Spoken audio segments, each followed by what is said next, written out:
Have you ever been so completely lost in doing something creative, maybe sketching or writing or even just building something, where the world just kind of fades away, the clock stops, your to-do list disappears, you're just utterly absorbed? Well, that feeling, that intense focus, it's not just nice.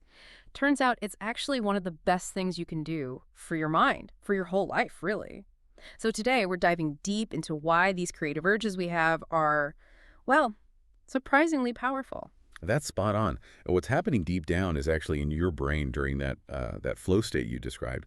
When you're really engaged deeply into creating something, your brain activity literally shifts. That part that normally handles, self-criticism, worrying, all that internal noise, it quiets right down. Yeah. Instead, the networks for focused attention and problem solving light up. You get complete concentration. So it's more than just zoning out, it's like a mental workout. Exactly. Yeah. Think of it like exercise, but for your mind. It strengthens connections, makes you more mentally flexible, better at thinking outside the box. And the really key thing here, the source stresses this, is that the magic happens just from trying. You don't need to be some amazing artist or musician. Seriously, stick figures, singing off key, just messing around. It all counts. Skill level, perfection, totally not required to get these benefits. Wow, that's really liberating, isn't it? That it's the doing, not the perfect outcome. And speaking of outcomes, even small ones, there's that feeling you get, right? When you finish something, even something tiny, there's this, I don't know, a special kind of proud feeling. It's different from someone else telling you it's good. It comes from inside because, well, you made it real. You turned an idea into something. So how does that internal confidence, that quiet pride, how does that then help you be braver in other parts of life? It's a fascinating link. It shows how our brains kind of generalize skills. When you're solving problems creatively, like figuring out what color works here, or how should the story end, you're actually using complex thinking skills. You're, iterating, managing limits, making choices, practice, basically. And that practice strengthens pathways that your brain can then use for, well, totally different real-world problems. Like organizing your messy closet, maybe, or figuring out a disagreement. Precisely. Finding a smart way to organize, navigating a conflict, planning a project. Your brain uses that same boosted flexibility in creative thinking. And there's definitely a link to just feeling better, too. People who do creative stuff regularly often say they feel happier, less worried. That intense focus, it's like a mental break from anxious thoughts. It shoves the ruminations aside for a bit. You can't really worry about bills while you're completely absorbed in painting, right? That makes sense. And maybe the biggest impact is how you see yourself. It shifts you from thinking, say, I just go to school or work, do what I'm told, to realizing, hey, I'm someone who makes cool stuff happen.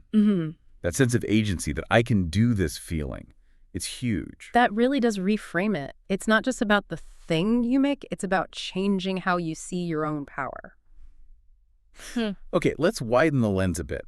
Because creativity isn't just an inside-your-head thing, is it? The source talks a lot about how art is kind of unique in bringing people together. Think about art classes, writing groups, school plays, bands. Yeah, those shared spaces. Exactly. They're places where you find your people, right? People who care about the same things you do. And the source notes something interesting. Those friendships often last a really long time because they're built on that shared passion. Absolutely. The social side is enormous. Yeah. Even if you create alone, like writing in your room, eventually you often share it, right? You show your drawing to family, maybe post some writing online, and suddenly you've got something interesting to talk about. It sparks connection. And there's something really important about others just seeing you doing your creative work. Yeah. It makes your creative work feel important and real, as the source puts it. That validation. Exactly. It gives you the sense of agency, of mattering, which is especially valuable if your day is mostly spent, doing things other people tell you to do, like schoolwork or a routine job. Creativity becomes this space where you're in charge. And having others see that, it reinforces that I make cool stuff happen, feeling we talked about. Okay, so we've got the mental boost, the confidence, the connections. Sounds amazing. But let's be real, making art isn't always, sunshine and rainbows. The source is pretty upfront about the challenges. It mentions how people can get tangled up in perfectionism, right? Where the joy just vanishes. Or they worry so much about what others think, they're just too scared to even begin. Oh, definitely. Those are huge hurdles. And then there are practical things, like just not having the time, money, or space. Plus, sometimes you get negative feedback, maybe from parents or teachers who just don't get it. They think it's a waste of time. That can really sting. Yeah, absolutely. And the moment it stops being enjoyable and starts feeling stressful, you lose those benefits we discussed, pressure to perform, chasing some impossible standard that turns flow into anxiety. It's also key to remember art is subjective, right? Not everyone likes the same kind of art. What moves you might do nothing for someone else. So finding what you genuinely enjoy, what feels right for you, is crucial. Don't try to force it. That makes sense. Find your own thing. And if starting feels too hard, Yeah. maybe because you're feeling down or worried, the source says that's totally normal. Yeah. And it's okay to start really small or ask for help. It gives permission to be human, basically. Creative blocks are often just emotional ones. Meet yourself where you are. That self-compassion piece feels really important, which interestingly brings us to something very current the source touches on.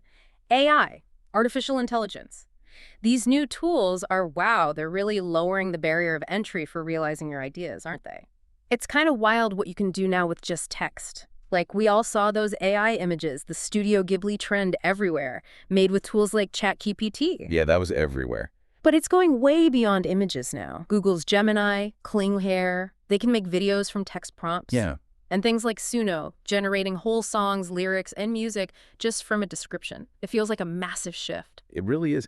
And the way to think about it, the source suggests, is AI is an assistant, not a replacement for you. These tools don't have the ideas or the feelings. They execute your prompts. They basically handle the hard technical stuff. The years of practice needed to draw perfectly or compose complex music or edit video professionally. AI can do a lot of that heavy lifting. So you get to focus on the ideas. Exactly. You focus on the fun part. Having ideas and making choices about what you want to create. And think about what that means for the benefits we talked about earlier. Yeah. It means more people than ever before can get that good feeling, that confidence boost from making something. You don't need fancy supplies or years of lessons or expensive software anymore.